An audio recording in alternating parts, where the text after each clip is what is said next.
Bisa kita simpulkan bahwasanya mulianya suatu keluarga ketika Allah memilih keluarga tersebut bukan ditinjau dari aspek duniawi, ya, tapi ditinjau dari aspek ukhrawi, dari aspek agama. Mereka ini tidaklah Allah pilih mereka kecuali karena keagamaan mereka, karena kesolehan mereka. Ibrahim soleh, Sarah soleh, Hajar soleh, Ismail soleh, Ishak, Yakub, Nabi Muhammad SAW, ya, semuanya ini orang-orang soleh sehingga keluarga tersebut menjadi keluarga pilihan. Seperti dalam satu hadis Rasulullah SAW pernah berkata kepada Aisyah, "Ya Aisyah, inna Allah idza arada li ahli baitin khairan adkhala alaihimur rifqa."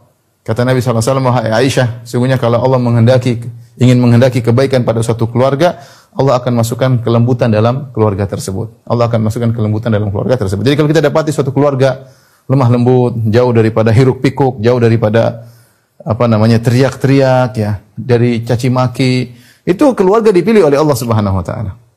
Karena Nabi yang mengatakan, "Idza aradallahu li ahli baitin khairan adkhala alaihim rifq." Kalau Allah ingin menghendaki kebaikan suatu keluarga, Allah masukkan kelembutan dalam keluarga tersebut. Jadilah suaminya penyabar, istrinya penyabar, anak-anak juga penyabar. Kelembutan nampak dalam keluarga tersebut, kesabaran nampak dalam keluarga tersebut. Jadi intinya dipilih satu keluarga, kita tahu kita ini dipilih atau tidak dilihat daripada kesolehan keluarga tersebut. Dan kita lihat sebagian keluarga, kita lihat keluarga ulama, masya Allah, bapaknya ulama, kakeknya luar biasa ulama, bapaknya ulama, anaknya ulama, cucunya ulama, masya Allah.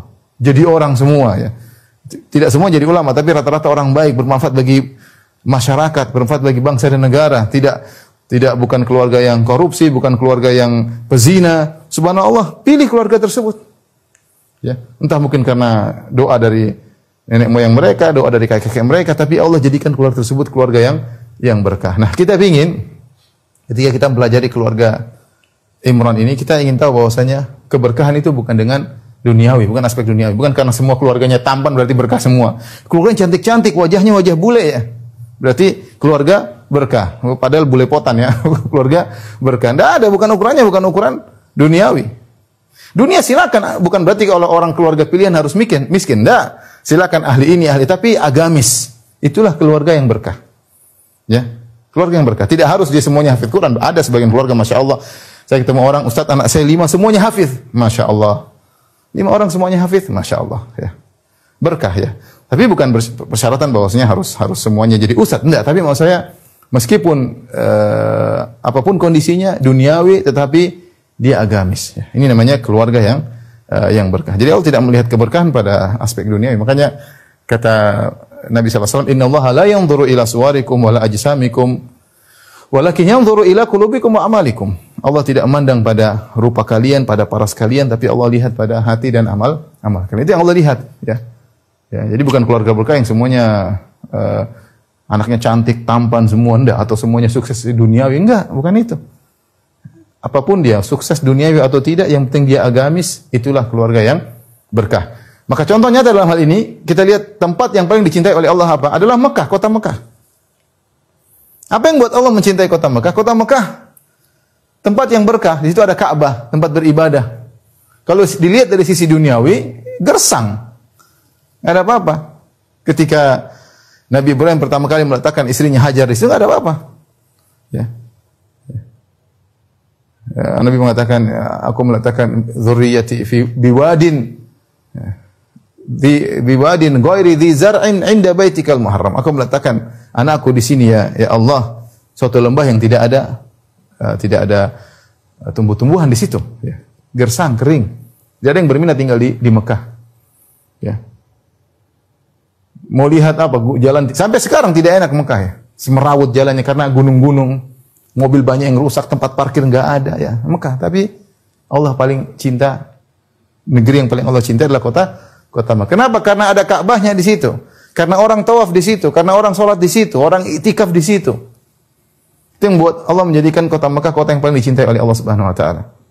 Innaki la khairu ardillah wa ahabbu ardillahi ila Allah. Kata Nabi sallallahu alaihi wasallam kepada Mekah, sungguhnya adalah kau negeri yang terbaik dan negeri yang paling dicintai oleh Allah Subhanahu wa taala. Bandingkan Mekah dengan puncak Bogor, jauh.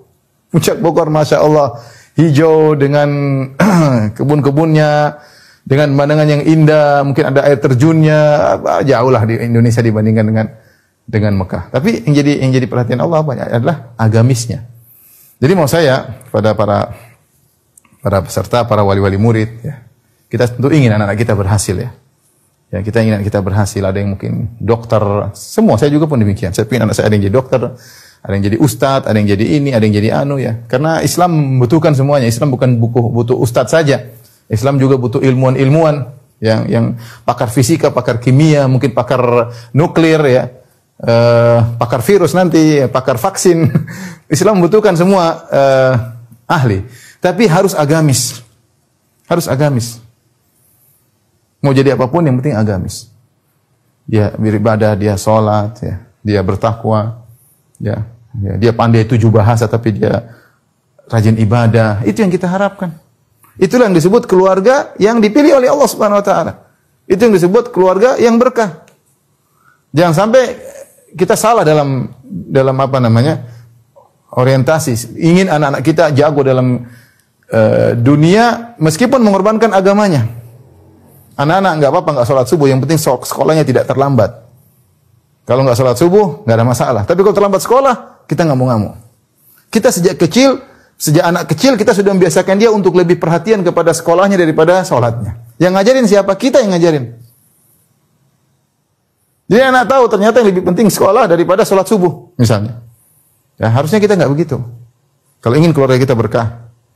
Dan tidak ada kata terlambat, kita sama-sama perbaiki. Ya, sama-sama perbaiki. Kalau keluarga kita belum berkah, kita berkahi. Kalau keluarga kita masih penuh dengan keributan, jauh daripada agamis, kita berusaha untuk perbaiki. Kita ingin meraih keberkahan. Lihat nih, keluarga Ibrahim, keluarga Muhammad SAW, keluarga Imran. Apa yang buat mereka berkah? Apa yang buat mereka dikatakan terpilih? Karena agamis, keluarga agamis, bukan karena aspek duniawi.